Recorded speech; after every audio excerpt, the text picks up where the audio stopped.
All right, Shalom. Shalom. First and foremost, I want to give all praises, glory, and honor Yad to Yahweh, Bahashem, Yahweh Shai, Bahashem, Racha HaKodash. That honors, of course, be to the apostle, Nail Great Millstone, rule well. Peace, blessings, salutations to the hopeful elect. All right, Lord, let this lesson is edifying to the lambs, Yahweh, Bahashem, Shai, which is the entire purpose of this video. All right, I was reading Psalms 85th chapter last night, and there was a, of course, the whole chapter is very, very good. But I especially, wanted to make a video basically just lambing off of verse 6. So I'm going to go ahead and read verse 6 for you, and through the Spirit and power of Yahweh Shem Shai, Lord will that this, video is edifying, okay? This is Psalms chapter 85, verse 6. It says, "Wilt thou not revive us again, that thy people may rejoice in thee?" And guess what? Salakia. I forgot that I should have did this. I'm going to go into that word revive, all right? Because believe it or not, that's what's happening right now. Okay, the children of Israel, which of course, you hear us constantly talking about how Jacob's trouble is coming and 2/3 of our people are going to die and, this and that. But don't hear that and think, okay, well, that means that, Israel's just done for. No, the elect, the remnant, the 144,000, the 1/3, they are going to be saved. Okay, they're going to be delivered. Okay, they're the ones that are getting revived, man. Like the Valley of Dry Bones. And actually, I ain't got my physical apocrypha in here, so I'm just gonna have to get on my phone. Psalm chapter 85, verse 6. This is the Hebrew word for "wilt thou not revive." It says H2421. It's Chaya, which we actually got a brother in the camp named that. It says to live, have life, remain alive, sustain life, live prosperously. All right. To revive, be quickened from sickness, from discouragement, from faintness, from death. To restore to health, to live, whether literally or figuratively. Right, and this is figuratively. Okay? But yeah, there's a lot of ways you could take this, but you take this as, we all, in the kingdom of heaven, we're going to be rejoicing. But, what I especially took this as was, being made alive in the spirit. Okay? Learning who we were, coming back to the law, statute, and command. Hold on. To prove that point, let's get this Baruch 4:1. Baruch chapter 4, verse 1. It says, "This is the book of the commandments of God and the law that endureth forever," meaning it never has an end. Okay? It says, "All they that keep it shall come to life, but such as leave it shall die." All right? "Turn thee, O Jacob, take hold of it, walk in the presence of the light thereof, that thou mayest be illuminated." So this truth, man, this is life. Okay? Knowing that you're an Israelite, keeping the laws to the best of your ability, this is figuratively coming back to life, man. Because we were alive, physically prior to that. We're breathing. We were walking, working out, eating, having a job, going to school, whatever. But we were dead in terms of we didn't know what was going on. Okay? In fact, because it talks about a falling away first. Let me go ahead and get this. It's in Proverbs chapter 21, verse 16. It says, "The man that wandereth out of the way of understanding shall remain in the congregation of the dead." So so instead of wandering out of the way of understanding, you follow the way of understanding. What are you in? The congregation of the living. Okay? Simple as that. Oh, wow, that bugged out. Wow, Salaki, I was trying to... Nonetheless, let me just... I wanted to get... What was the other one I just had on my mind? Salakia. Oh, yeah, Revelations 11 and 8. Revelation chapter 11, verse 8, it reads, And their dead bodies shall lie in the street of the great city, which this is speaking of America, okay? The United States, to be more specific, which spiritually is called Sodom and Egypt. All right, the United States, America, Babylon, the mother of harlots, is all these kingdoms from the past rolled into one. Okay, it's especially Rome revived though. All right, but it's all the wicked kingdoms rolled up in one, man, and we see that. We see that this place is getting worse and worse. Okay. It says, which spiritually is called Sodom and Egypt, where also our Lord was crucified. Now we know Yahushua wasn't crucified, in America. Okay. So what is it saying? Going into I believe it was Chai, because for 606. Oh no, Salaki, 603 score 6, I believe is what it was. The number of the beast that goes into Chai, Zai, stigma. There's a certain one, I believe it's Chai, because stigma goes into Mark, Zai goes into the medical field. I believe it's Chai. It goes into it's Chai, going into the the Xing out of the Messiah, man. Everything that Yahweh stood for is completely opposed here in this society. Okay, the whole righteous vibration as a whole is completely crucified, and which is what Yahweh stood for, was righteousness. Which just proves the point even more. But anything, that's why it tells you, Isaiah 5:20, I believe it is, woe unto them that call good evil and evil good. Okay, that put darkness for light and light for darkness. That's literally what this society does, man.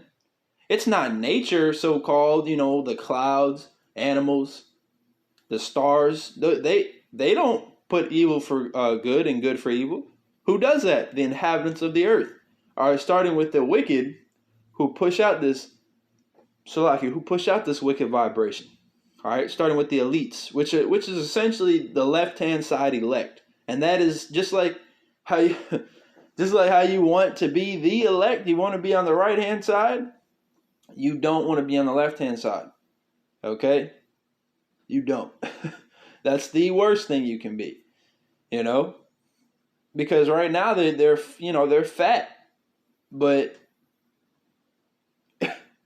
we know how that story goes, man. Humpty Dumpty fell off the wall, right? Nonetheless, it's just nothing but wicked vibrations being pushed out here, man, nonstop. Okay, but it's going to come to an end because Yahweh Shai is going to return and restore righteousness on the planet Earth.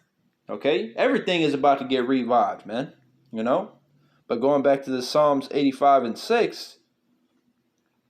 It says, wilt thou not revive us again, that thy people may rejoice in thee? We're rejoicing right now by being able to make these videos, man. By being able to go out to camp, throw up prayers in the names of Yahweh Shema Shai, fast.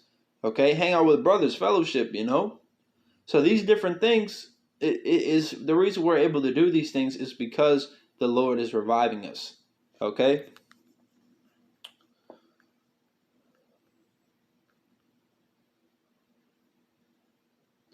Ezekiel chapter 37, verse 1, it says, the hand of the Lord was upon me and carried me out in the spirit of the Lord and set me down in the midst of the valley which was full of bones, and caused me to pass by them round about, and behold, there were very many in the open valley, and lo, they were very dry. And he said unto me, Son of man, can these bones live? And I answered, O Lord Yahweh, thou knowest. Again he answered unto me, prophesy upon these bones, and say unto them, O ye dry bones, hear the word of the Lord.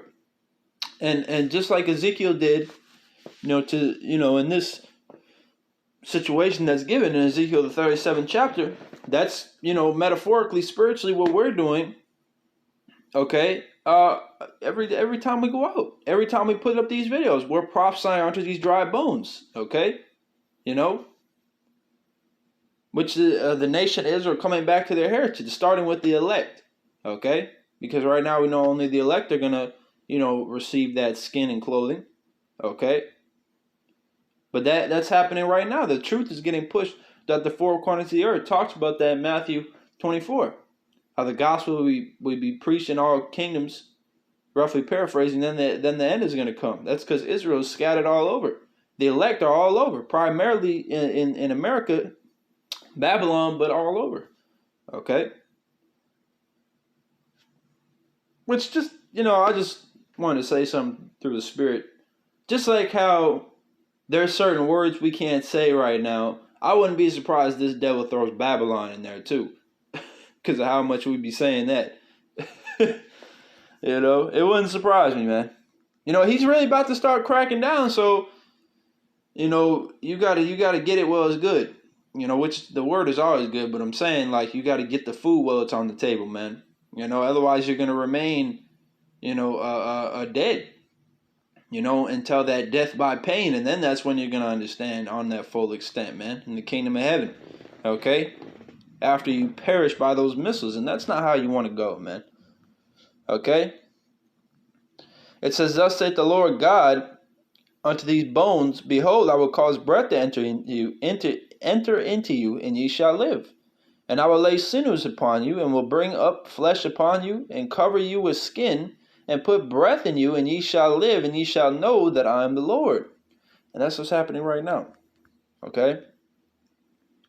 The elect, the Israelites that are supposed to wake up are waking up. And fast, man. That's why Revelations 12:12 is such a thing, because Esau Edom sees that the elect are waking up, man. He's like, all right, we gotta do something fast, drastic, dramatic, It's Baruch 4:37. It says, "Lo, thy sons come, whom thou sentest away. They come gathered together from the east to the west by the word of the Holy One, rejoicing in the glory of God." All the elect are coming back to the love and fear and faith, of Yahweh Shema Shai. Okay? To the wisdom, coming back to their true nationality heritage, okay? Let me go ahead and get this, and then I'll close it out since I quoted it before. Damn. Okay, Salakia, I don't know what.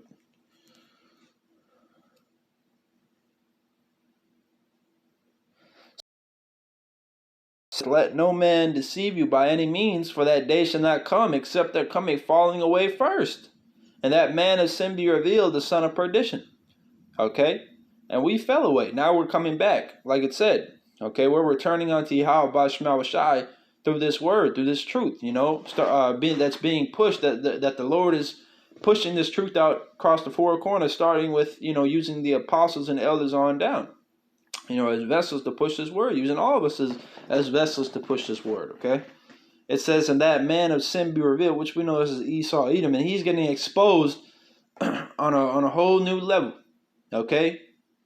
Some people are, starting to realize with the damn Satan shoes up, wow, this devil really sacrifices people, and that's something that should piss you off even more, and give you more righteous anger towards the wicked, is the fact that we're basically being given crumbs, man. Now we're starting to get, some pieces of bread, because the Lord is like exposing them on an all-time low. But pretty soon we're gonna have the whole loaf. We're gonna know everything that these fucking devils are doing, man. You think adrenochrome is bad, who knows what else they're doing right now. But they're getting exposed by the Lord, and pretty soon all this stuff is going to be known, man. And Esau is going to get fucking obliterated. Of course the elite bankers, they ain't going to, taste those missiles, but they're going to taste something though. Best believe that, starting with Jacob Rothschild. And that and that in itself, should show you the Lord has humor, man. He took the so-called mightiest Edomite on the planet Earth right now and named him Jacob. Bro, Esau is hurt, man. All right, so Lord, what this was edifying to the elect. I want to give all praises, glory, and honor to Yahweh B'Shem El-Shai B'Shem HaKodash. I want to be to the apostle and the elders, great millstone, and roll well. Peace, blessing, side teachings, and hopefully elect. With that said, Shalom. Walk the ball.